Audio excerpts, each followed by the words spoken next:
gutanga update ziri serious ku muntu uraza kwibeshya agakora ibitajyanye n'ibyo namweretse cyangwa se n'ibyo nagerageje kukwereka uko bikorwa. Nyaboneka uzarwinyongere ntabwo rwose ndi kumwe nawe.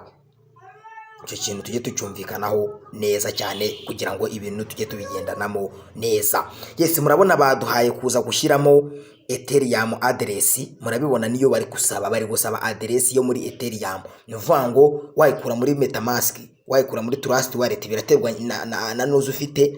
Icyo nzi cyo nuko ugomba gushyiramo address ya Ethereum. Iki kintu rero nyaboneka niba uri kuri team yanjye, nyaboneka ukabuzi kuri team yanjye, waba uri kuri iyi level ya mbere, waba uri kuri level ya kabiri, aho waba uri hose, nyaboneka cyangwa se ukaburi no ku bandi nta kibazo, ariko ukaba ukurikira all mining update. Nyaboneka murikira neza 5 kwa 5 ibintu bisobanukirwe, urebe uburyo cyubona address, ubone uburyo uyishyiramo. Ndabibutsa ko dore wenda mbanze ngandeho mu bisome, iyo ukanze barabanza akabikubwira ati please make sure address above is correct, kubera ko barakubwira bati it is not possible to change it after you have confirmed. Ni uvuga ngo igihe uri bwibeshye gushyiramo itariyo, nta handi hantu ufite amahirwe yo kuzayihindura, ubwo biraba birangiye.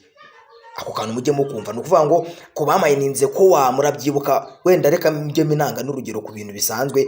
Ku bantu mwamayininze ko murabyibuka dukora withdraw basaba address yo muri metamask, hari abantu bibeshye bagashyiramo ibitari byo. Icyo gihe byabaga birangiye na resend nayo wategerezaga ko boherezaho nuza ko wazawe ugaheba. Ubwo rero nyaboneka kurikira iyi video, tugiye kujya gushaka address ya Ethereum address, tuyizane tuyishyiremo dukonfaminge. Ubwo biraba birangiye, wowe ukurikiye all mining update uraba umaze kubona uko ibintu bikorwa 5 kwa 5 ne Ethereum main network bashaka. Twagiye. Ubwo rero nizere yuko ibi byose wowe bifite wakoze KYC yawe ikaba confirmed. KYC ya mbere niyo twakoze. Abari kumvaza ngo ni ku ya kabiri cyangwa se yakangahe, ni ya mbere dushaka, ya mbere. Iyi ngiyi yo gukora verification ugahitamo igihugu, ibyo bikaba birarangiye. Ikindi mbere yuko nkomeza, hari abantu mutari kubona iyi screen uko imeze gutyo.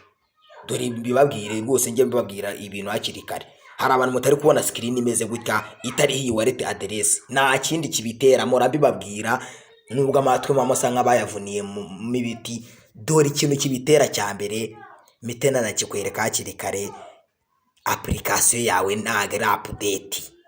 Icyo kintu muranyibabwira, nababwiye ngo iyo application yawe itari update, isaha ku isaha uzajya ubona update nyuma. Nuvuga ngo igihe uri bujye ukabona ngo baragusaba hano update hatariho open, menya ngo ntago uri bubashe kubona screen isa gutya ikwereka ngo ezuzamo Ethereum address. Dore ibi ngibi ureba ntago wabibonamo pe, ndakurahiriye. Dore n'aya makuru ari hano hasi, aya ngayo ureba hano ntago wayabona.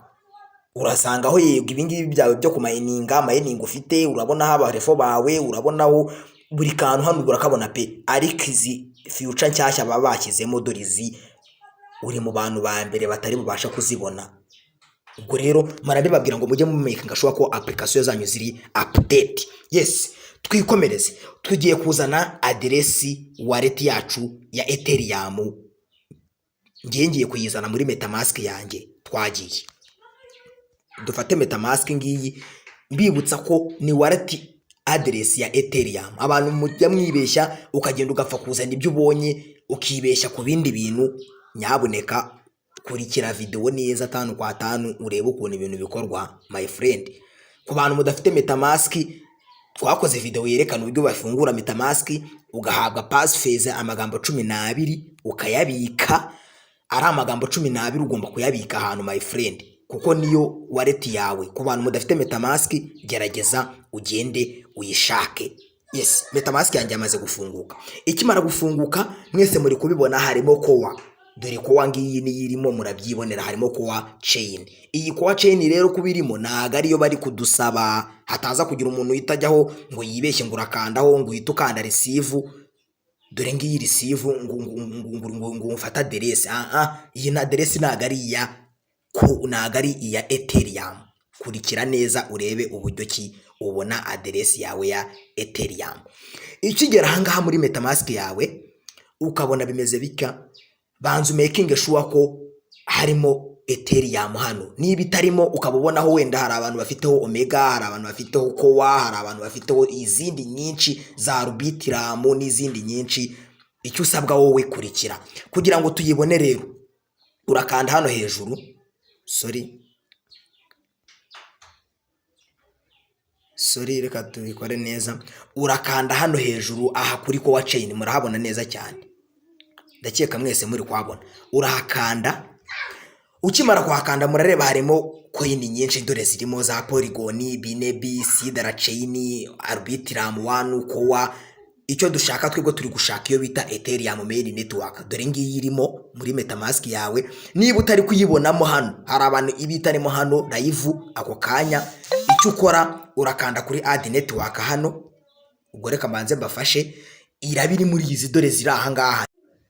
Yes, ubwo rero numara gusanga itari hariya nkuko nahaberetse ukayisanga maha, nuvuga ngo iyabiri muri izi ngizi ushaka kwadingaho ukanda kuri add. Nuvuga ngo ushaka kwadingamo wenda iyi Pram ukanda add, ukeneye yindi za Photom Opera ukanda add. Icyo gihe tayari ihita yizana aha ngaha muri izi ziri kuri uru rutonde hano. Ubizi zose ninjye wagiye uzimura mbishaka, nziyenda nzizana hano.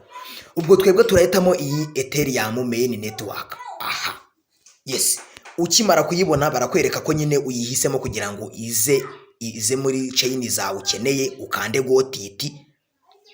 Yes, irahitiza muri Ethereum ukande go ETH. Ikimara kuzamo ikikubwira ko irimo, mbere na mbere urabona iri hano. Ikindi nanone uceking aha hejuru, aha urebe niba harimo ngo Ethereum main network. Igihe uri bubone hatarimo Ethereum main network rwose nyaboneka ongera uhakanda ubanze uyishyireho neza.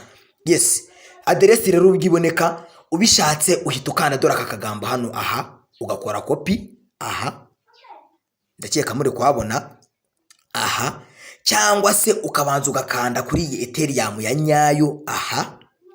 Iki gihe iyo hakanze uhabwa send na receive kugira ngo wizere ko ugiye gukopiya aderesi ya nyayo, wikandire receive. Wenda reka nanjye mbariho nca mu buryo bworoshye, ukikandira receive. Yes, ndindire. Icyo ukora nta kindi, urakandiye receive kugira ngo uze kubasha guhabwa aderesi wallet. Yes, ukimara gukanda kuri receive baraguhereza iyi aderesi cyangwa se iyi code. Iyi code rero ntago ari yije kureba, ahubwo urirebera aderesi. Dore ngiyi n'ubundi munsi hano, ngiyi urayikorera copy. Dore ngiyi ukande copy, urareba ko bakweretse ko wamaze kuyikopiya neza cyane. Icyo gihe urahita wigarukira ujye muri IC network yawe. Ubwo ngiye kubereka uburyo ki ubona ushyiramo aderesi ya Ethereum, niyo bari gusaba. Ukimara kwagera, niba utari kubona aka kantu nabibabwiye ngo ukora update ya app, ukurikire neza hataza kugira umuntu uvuga ngo ngiye ko nabyishe ngibiki. Ukandeho. Ukimara gukandaho hano, ubwo wamaze gukora copy ya aderesi. Hari abantu batazi gukora copy, kandi copy bamaze kuyikora, icyo ukora urakanda hano muri Ethereum aderesi, aha.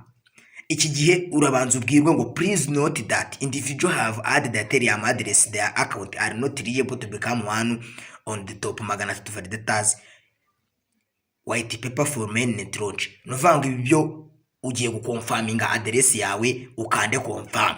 Iki gihe ubu tugiye gushyiramo aderesi yacu.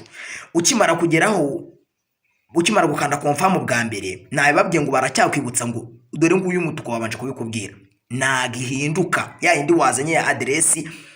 Icyo gihe numara no nuhindura na passphrase zawe za metamask, tujye tubibabwira hakiri kare. Ari amagambo 12 ya metamask nuramuko yahinduye, ubwo uzabutakaje konte yose n'ubundi ya IC, kuko iyi aderesi izabibaruye kuri ya magambo 12.